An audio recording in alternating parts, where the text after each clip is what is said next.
Main man here. Y'all know how I get down. We talking boxing, man.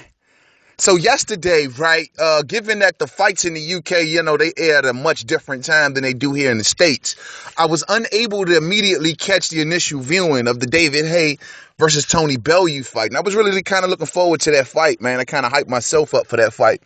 And let me just say, man, when I first caught the word through inboxes and texts and stuff that David Haye lost to Tony Bellew, I was just like, hell yeah. I mean, you know what I mean? Because, y'all know my issues with David Haye. So I was like, yes, man, he got what he fucking deserved, man. I cannot wait to see that fight. Then I finally get a quiet corner and I finally get a chance to sit down and watch the fight. And then I seen the fight as it unfolded. And I say to myself, I stand corrected. I want to give a hats off to David Haye, his entire corner. Though he lost to Tony Bellew, I'm not impressed. You know what I'm saying? Tony Bellew beat a one-legged fighter. And we've heard the reports leading up to this fight that David Haye was making recent trips to Germany to see the world-renowned doctor they have over there, sports doctor, to work on his Achilles. And we've seen threats come from Eddie Hearn, the promoter of Tony Bellew, stating that if David Haye pulls out of this fight, he'll never fight in the UK again. Clearly putting the pressure to David Haye. Maybe they got some whispers on the other side that David Haye may pull out this fight. And, seeing what happened last night, man, I mean, I understand the contracts in place, venues in place, dates in place. But, man, no fighter should have to go in the ring under those type of circumstances, man. I mean, I can't give Tony Bellew full credit for this fight, and that's just me. This is the same manner that I did not give Miguel Cotto full credit for beating Sergio Martinez, because he beat a one-legged fighter. And not to mention, though he knocked David Haye through the ropes, the fact is David Haye got hurt in roughly about the, sixth round, I want to say, and he carried that fight for those next 4 to 5 rounds like a straight-up warrior, man. He spent himself because he tried to knock Tony Bellew out because he knew he couldn't go into the distance, and he had to get Bellew out of there as fast as possible.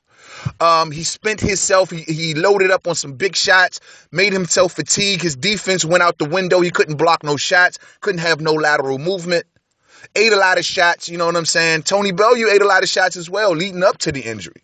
But I clearly believe that if David Haye would have been 100%, he would have whitewashed Tony Bellew. Because clearly at that point, I had David Haye winning like every round with the exception of maybe one prior to the injury.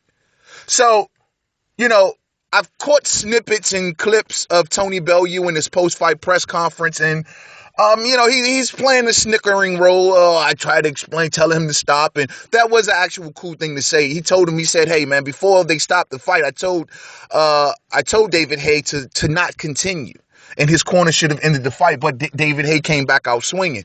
And, I mean, Tony Bellew, don't act like you did some monumental thing, okay? Don't act like this was a big thing. You beat a crippled fighter. You know what I'm saying? A crippled fighter who showed tremendous heart. And I believe if he was not crippled, he would have whitewashed you, man. He would have beat you one-sidedly. We seen David Haye earlier on in the fight, though I do believe Tony Bellew was waiting on the later portion of the fight to start to let his hands go more, because he knew his conditioning was not intact enough to swing with David Haye for 12 straight rounds. So clearly Tony Bellew, prior to the injury, I do believe was playing possum, but he was losing rounds playing possum. And I don't believe he would have done enough in the later rounds to make up for what he lost in the earlier rounds. David Haye has had a long layoff, man. He's been having all kind of issues, you know what I'm saying?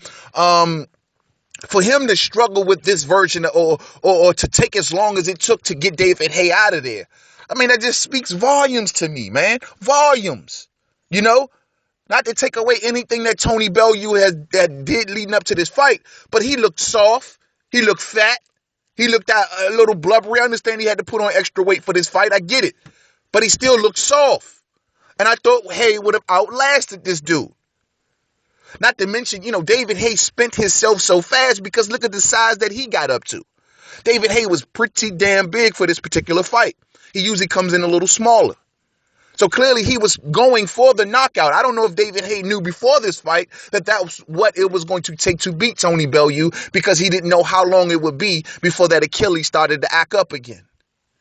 But I don't hold this fight against David Haye. I mean, he tried to kind of put signals out there to show everyone that he was injured.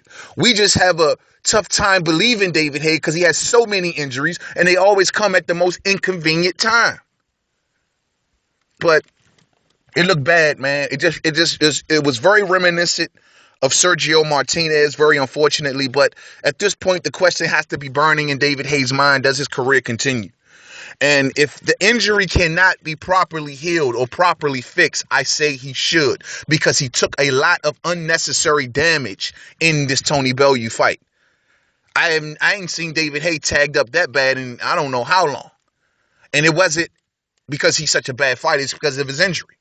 So, I mean, if he's going to be fighting in this manner at this level, David Haye should really consider retirement the same way Sergio Martinez did. It wasn't easy for him to walk away, and he walked away as a champion. Though he lost to Miguel Cotto in his very last fight, he still had a belt around his waist. This is a tough time and a tough question for any fighter to have to ask himself. But if your body will not allow you to continue in the sport, do this for the betterment of yourself, for your mental health, for your physical health. It's time. We clearly see why David Haye has been maneuvering himself for trying to get the biggest money possible fights out there. And we clearly see why David Haye did not overly aggressively accept the fight with Joseph Parker, who is the WBO champion, and David Haye is that's a very, very difficult position and a difficult thing to ask, like I said before, of any fighter. So David Haye should not hold his head down. It's not so much that his skills let him down. It's not so much that his drive let him down. It's not so much that his motivation let him down. It's his body that just would not live up to the task. And I truly believe that if he was 100%, that he would have beaten Tony Bellew. Now, it's not right because Tony Bellew did officially win. So hats off to Tony Bellew and his entire corner. But we got to remember that this win will have an asterisk beside it. I'm sorry, man. I'm just sorry. This is the way it is, man. Tony Bellew probably even knew a few of these things, because if you remember some of the things that he said leading up to this fight, as if he knew some inside things pertaining to the health of David Haye. You know what I'm saying?